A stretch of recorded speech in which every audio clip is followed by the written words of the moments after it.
तो एक और सवाल लेते हैं हम रिलेटिविटी पर आधारित, और वो सवाल है म्यूऑन के क्षय की औसत आयु, म्यूऑन MUON, अभी हम चर्चा करेंगे कि म्यूऑन क्या होता है, क्या लिख रहा हूं मैं, के क्षय की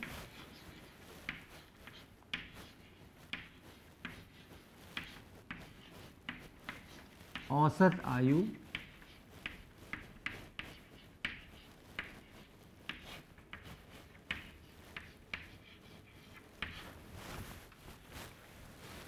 दो 2.2 माइक्रोसेकंड है।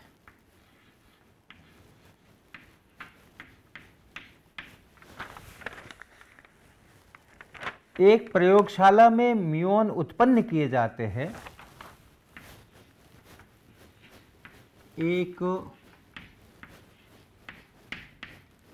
प्रयोगशाला में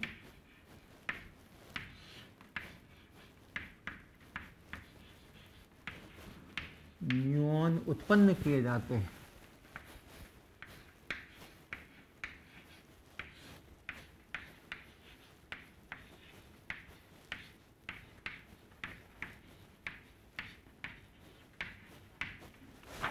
जो 0.95 C वेग से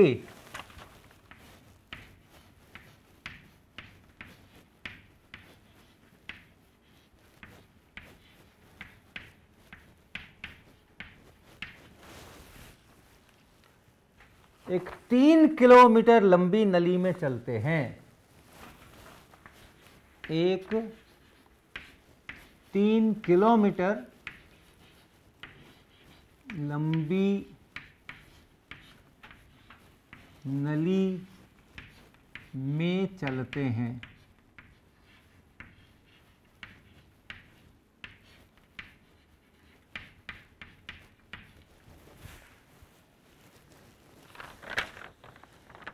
स्रोत पर उत्पन्न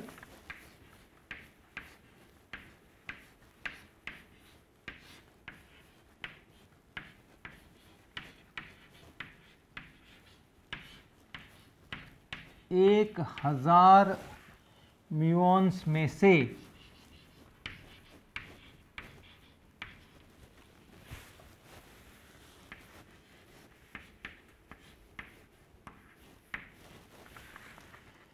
कितने इस नली के पार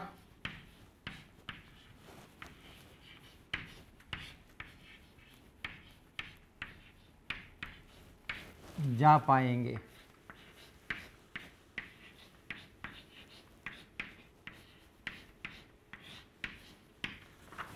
बहुत सारी चीज़ें हैं, अभी मैं इनकी व्याख्या करूंगा कि ये सब क्या है, लेकिन एक बार इसको पहले पढ़ ले।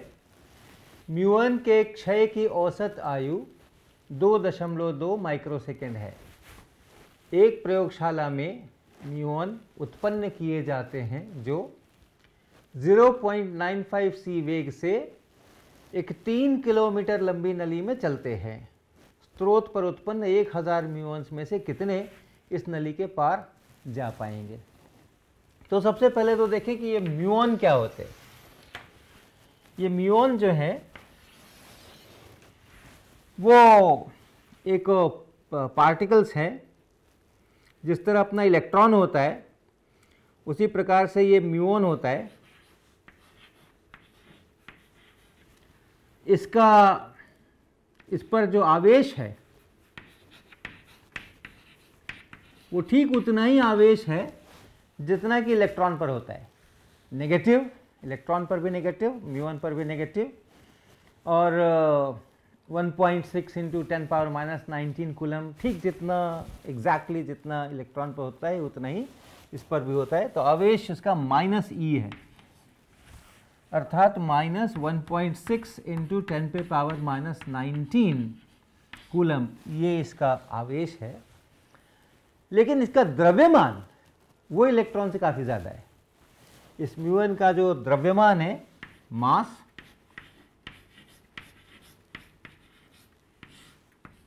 इसका जो द्रव्यमान है वो काफ़ी ज़्यादा है, 207 गुना करीब करीब 207 गुना इलेक्ट्रॉन के मास का। इलेक्ट्रॉन का जितना द्रव्यमान होता है 9.1 इंटू 10⁻³ किलोग्राम्स, उसका करीब करीब 207 गुना ये इसका द्रव्यमान होता है, इसका आवेश इतना होता है, और बहुत सारे गुण होते हैं इसके, लेकिन मुख्य रूप से ये दो अपने को जानना चाहिए। जिस तरह इलेक्ट्रॉन हमें बहुतायत से मिलते हैं, सब जगह इलेक्ट्रॉन्स होते हैं, और एक बार कोई इलेक्ट्रॉन है तो सामान्यतः वो इलेक्ट्रॉन रहता है, कहीं जाता नहीं है अर्थात इधर से उधर जाता है, लेकिन नष्ट नहीं होता है। उसको नष्ट होने के लिए कोई पॉजिट्रॉन साथ आ जाए और फिर वो एनिलेट हो जाए और द्रव्यमान का ऊर्जा में रूपांतरण हो जाए, कभी कभी होता है ऐसा, लेकिन सामान्यतः जितनी चीज़ें हम देखते हैं सभी में अणु हैं, परमाणु हैं, और उनमें इलेक्ट्रॉन्स हैं, और वो इलेक्ट्रॉन्स बने रहते हैं। लेकिन म्यूऑन के साथ ऐसा नहीं है। म्यूऑन किसी खास टक्करों में पैदा होते हैं, और पैदा होने के बाद इनका क्षय हो जाता है। और कैसा क्षय हो जाता है?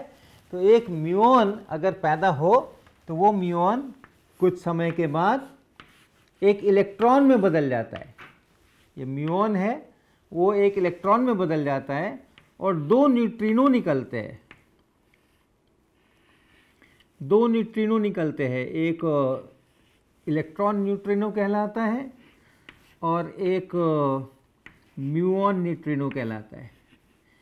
ये न्यूट्रिनो अपने आप में बड़े बहुत ही रोचक कण होते हैं, और इन्होंने बहुत सारा फिजिक्स शोधकर्ताओं को परेशान भी किया है, और बहुत उनमें एक्साइटमेंट भी पैदा किया है, और बहुत बरसों तक इस न्यूट्रिनो के ऊपर शोध चले हैं और अभी भी चल रहे हैं।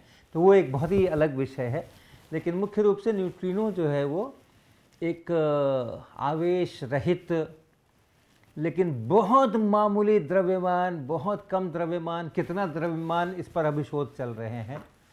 एक 15-20 साल पहले तक तो ऐसा समझा जाता था कि इसमें द्रव्यमान शून्य होता है, और ये शून्य द्रव्यमान वाले पार्टिकल हैं जो सी वेलोसिटी से चलते हैं अपने इलेक्ट्रोमैग्नेटिक वेव में, जो फोटॉन्स हम लोग कहते हैं उसकी तरह है। लेकिन इधर के हालिया वर्षों के जो प्रयोग हुए हैं, रिसर्च हुए हैं, उनके अंदर से ये पता चला नहीं ये शून्य द्रव्यमान नहीं है, बहुत कम है, लेकिन फिर भी शून्य नहीं है।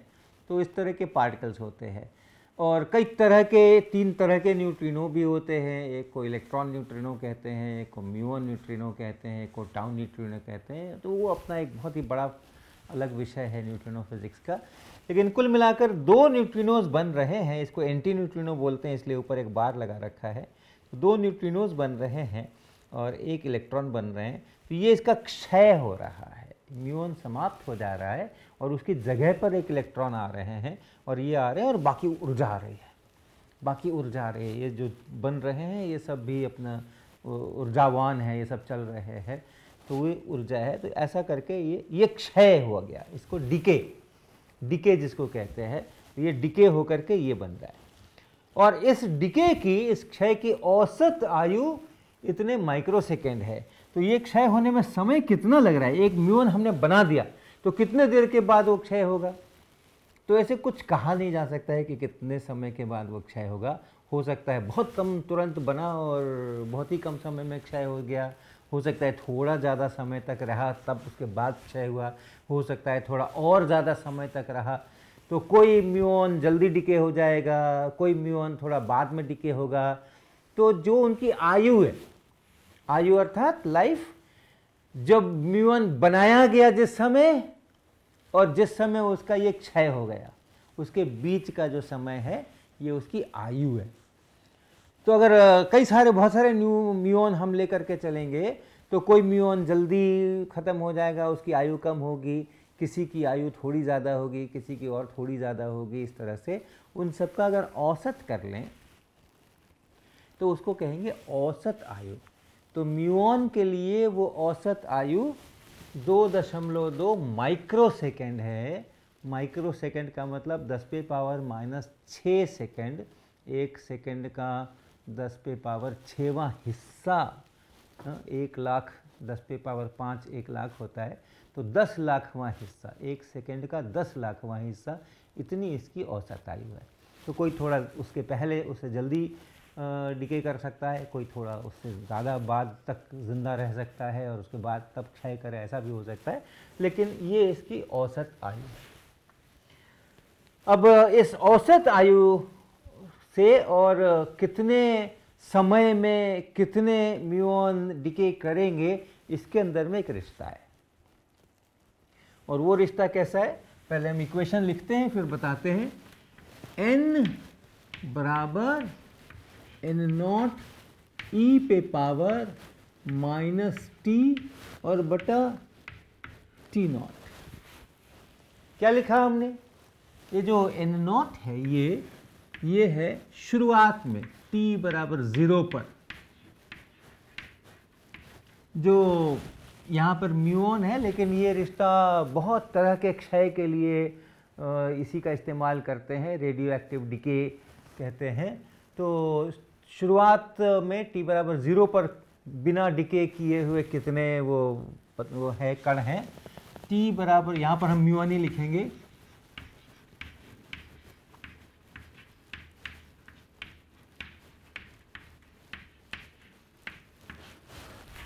और ये n जो है वो t समय पर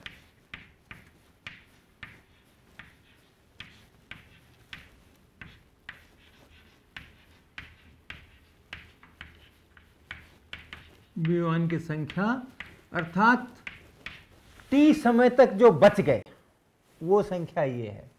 अगर उनके उत्पन्न होने के बाद t समय तक जो बचे हुए हैं उनकी ये संख्या है। ऐसा नहीं कि t समय पर इनको क्षय हो जाना पड़ेगा, आगे भी बचे रह सकते हैं।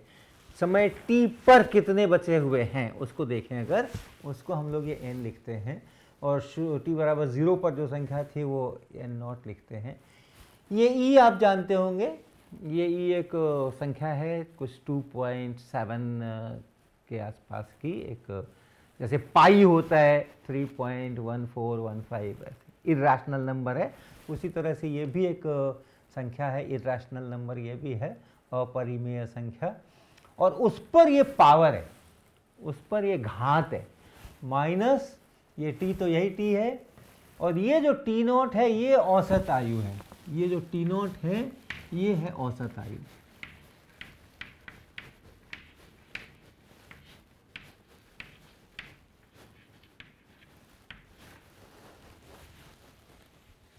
तो ये रिश्ता होता है। तो औसत आयु हमें पता है, और अगर 1000 म्यूऑन से हम शुरुआत करते हैं तो उस 1000 में से t समय के बाद कितने बचे होंगे वो आप इस सूत्र से निकाल सकते हैं। तो हमें क्या कहा जा रहा है, हमें कहा जा रहा है, ये तो बता दिया कि इनकी औसत आयु, क्षय की औसत आयु इतनी है। एक प्रयोगशाला में म्यूऑन उत्पन्न किए जाते हैं। म्यूऑन प्रकृति में भी पैदा होते हैं, हमारे सूर्य से और बहुत सारे जो अन्य पार्टिकल्स बाहर से आते हैं, कॉस्मिक रेज कहते हैं, वो जब हमारे वायुमंडल में प्रवेश करते हैं तो फिर वो टकराते हैं, और उन टकराने के कारण से नए नए पार्टिकल्स बनते हैं, और उन्हीं नए नए पार्टिकल्स में से म्यूऑन भी बनते हैं। लेकिन हम लोग वो सारी प्रक्रिया प्रयोगशाला में भी अपने प्रयोगों के लिए कर सकते हैं, और उसी तरह की टक्करें करके हम लोग म्यूऑन बना सकते हैं, और उन म्यूऑन का आगे हम उपयोग कर सकते हैं। तो ऐसी प्रयोगशालाएं हैं जहाँ पर कि ये म्यूऑन बनाए जाते हैं और उनका आगे उपयोग करके शोध कार्य किया जाता है। तो वो म्यूऑन उत्पन्न किए जाते हैं, और जो म्यूऑन बनते हैं वो इतने वेग से चलते हैं, क्योंकि जैसे भी वो म्यूऑन बनेंगे तो उसी प्रकार से वो ऊर्जा का रूपांतरण द्रव्यमान में, द्रव्यमान का रूपांतरण ऊर्जा में। तो जब नए पार्टिकल्स बनते हैं तो द्रव्यमान घटता है और ऊर्जा उत्पन्न होती है, अर्थात गतिज ऊर्जा रहती है उन नए पार्टिकल्स की, यानी स्पीड रहती है। तो इस प्रक्रिया में यहाँ पर 0.95 c वेग से चल रहे हैं, और 3 किलोमीटर लंबी नली में चलते हैं। तो जब प्रयोग करते हैं तो बहुत बार बहुत लंबी लंबी नलियों में उनको ले जाना पड़ता है, कभी वो कुछ चुंबकीय क्षेत्र वगैरह लगा करके उनको घुमाते हैं और कुछ कई सारे काम करते हैं। तो 3 किलोमीटर लंबी नली में वो चलते हैं।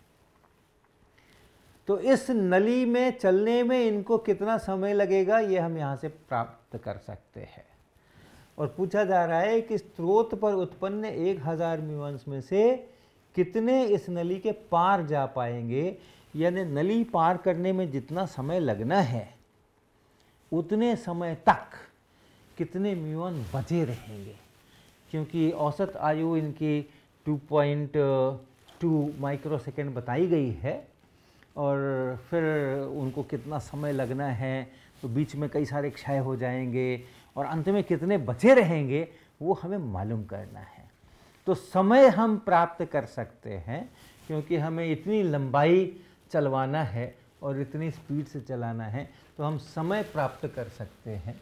1000 म्यूऑन्स में से कितने बचने हैं वो हमें निकालना है। और औसत आयु हमें दी गई है, वो हम यहाँ पर लिख लें, ऐसा हम सोच सकते हैं, और उससे हम ये पता कर लें, ये हमारी स्कीम हो सकती है। लेकिन एक छोटा सा अभी एक टुकड़ा बाकी है डिस्कशन में, और वो ये कि जब हम कहते हैं कि म्यूऑन की औसत आयु 2.2 माइक्रोसेकंड है, तो वो म्यूऑन के अपने फ्रेम में है।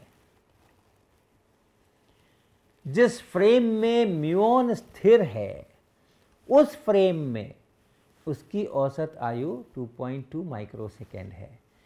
क्योंकि जब आप म्यूऑन को चलाएंगे तो आप कितने स्पीड से चला रहे हैं, अलग अलग स्पीड हो सकती है, तो उसके अनुसार जो टाइम इंटरवल है अलग अलग फ्रेम में अलग अलग होता है, आपको पता है। तो ये तो किसी एक ही फ्रेम का यहाँ पर दिया हुआ होगा। तो ये जो दिया हुआ होता है वो उसके अपने रेस्ट फ्रेम में होता है, जिस फ्रेम में वो विराम अवस्था में है उसमें होता है। और हमें क्या चाहिए, हम तो लेबोरेटरी में देख रहे हैं, हम तो प्रयोगशाला में देख रहे हैं, हमने म्यूऑन तैयार किया और वो प्रयोगशाला में चल रहा है और हम देख रहे हैं कि वो कितनी देर में क्षय हो गया, कितनी देर में क्षय हो गया, कितनी देर में क्षय हो गया। तो हमें प्रयोगशाला में उसकी औसत आयु कितनी है वो निकालना होगा और उसका उपयोग यहाँ पे करना होगा। तो हमें दो काम करने हैं, एक तो प्रयोगशाला में उसकी औसत आयु कितनी है वो पता करना है, और ये 3 किलोमीटर चलने में कितना समय लगना है वो पता करना है। तो 3 किलोमीटर चलने में कितना समय लगना है वो तो बहुत सीधा सा गणित है।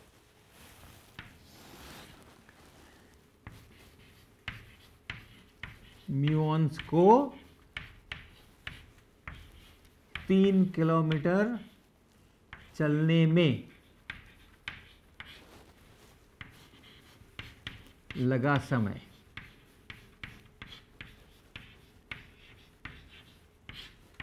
t बराबर 3 किलोमीटर और बटा 0.95 c।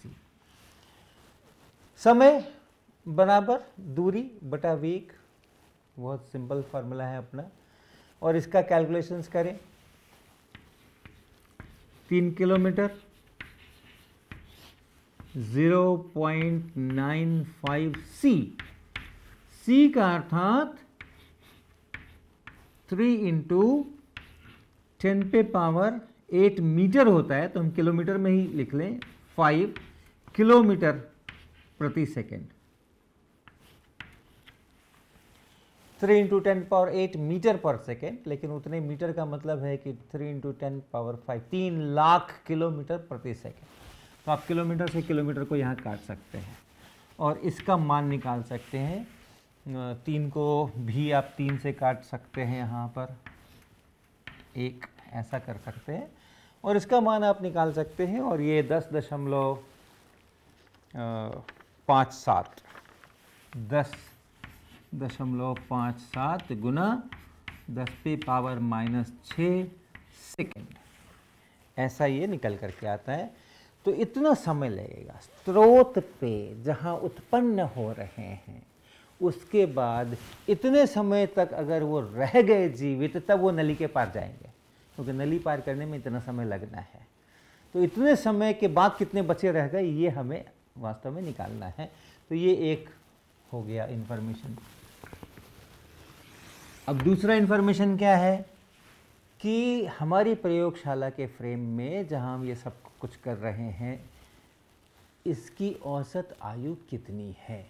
तो म्यूऑन के अपने फ्रेम में, जिसमें म्यूऑन रेस्ट में है, एक म्यूऑन है और उसके बाद वो क्षय हो गया, तो दो इवेंट्स हो गए, म्यूऑन बना और बनने के बाद क्षय हो गया, ये दो इवेंट्स हो गए, और उसके बीच में जितना समय गुजरा वो उसकी आयु है और फिर उसका औसत है। तो दो इवेंट्स म्यूऑन के फ्रेम में एक ही जगह पर हो रहे हैं, ये ध्यान देने की बात है। म्यूऑन का उत्पन्न होना और फिर म्यूऑन का क्षय होना। अगर हम म्यूऑन के फ्रेम में हैं तो एक ही जगह पे हो रहे हैं, म्यूऑन के ही फ्रेम में, वहीं पे हमने अपना ओरिजिन लिया है, ओरिजिन पर ही वो उत्पन्न हुआ है, ओरिजिन पर ही वो क्षय हुआ है।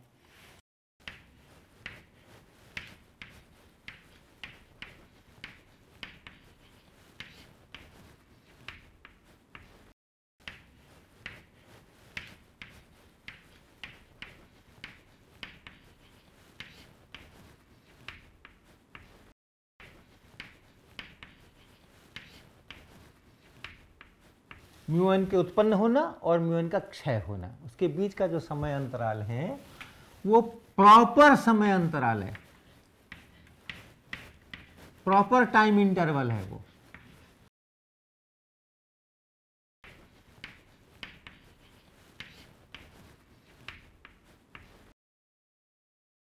क्योंकि वो एक ही जगह पर हो रहे हैं, दोनों इवेंट्स एक ही जगह पर हो रहे हैं, और इसलिए प्रयोगशाला के फ्रेम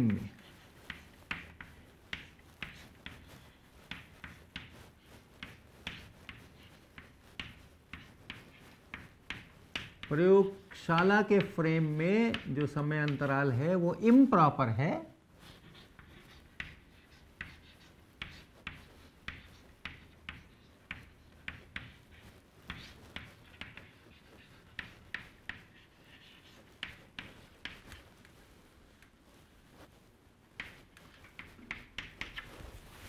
और प्रयोगशाला का फ्रेम म्यूऑन के फ्रेम की अपेक्षा 0.95 c इतने वेलोसिटी से चल रहा है, उतने वेग से चल रहा है, या प्रयोगशाला के फ्रेम की अपेक्षा म्यूऑन का फ्रेम 0.95 c इतने वेलोसिटी से चल रहा है। तो औसत आयु जो म्यूऑन के फ्रेम में है और औसत आयु जो प्रयोगशाला के फ्रेम में है, उसके बीच हमें संबंध करना है। तो इसलिए हम लिखेंगे प्रयोगशाला में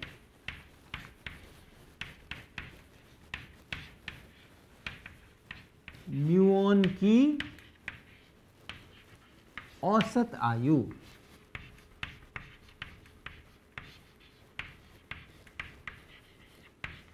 ये बराबर हुई 2.2 माइक्रोसेकेंड बटा square root 1 minus V square by C square, ये है v और ये है c, इसका स्क्वायर।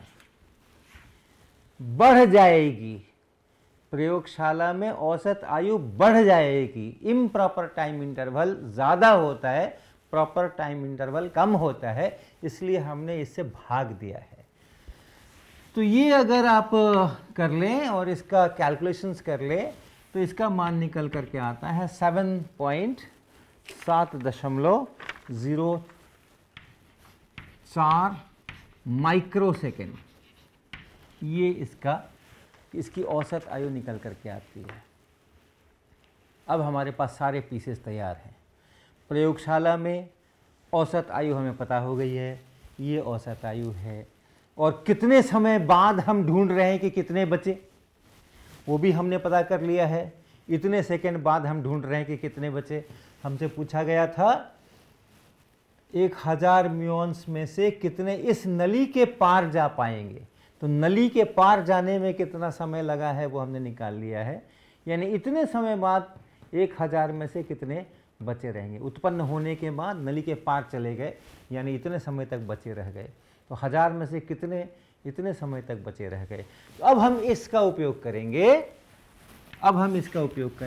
n बराबर कितने बचे रह गए, n कितने थे, शुरू में कितने थे 1000, e पे पावर माइनस t।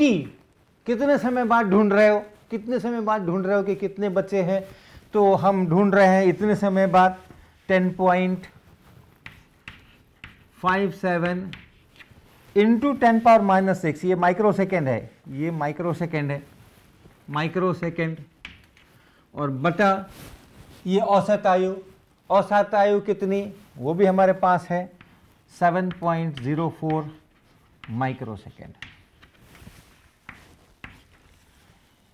तो अब केवल इसका गणित करना है, 1000 गुना ई पे पावर माइनस, ये ई पे पावर है, ध्यान रखेंगे, है ना, ई पे ये पूरा का पावर है, ये पूरा ई के ऊपर इतना पावर है, तो ये केवल गणित करना है, और वो गणित अगर आप कर लें तो इसका उत्तर है 225।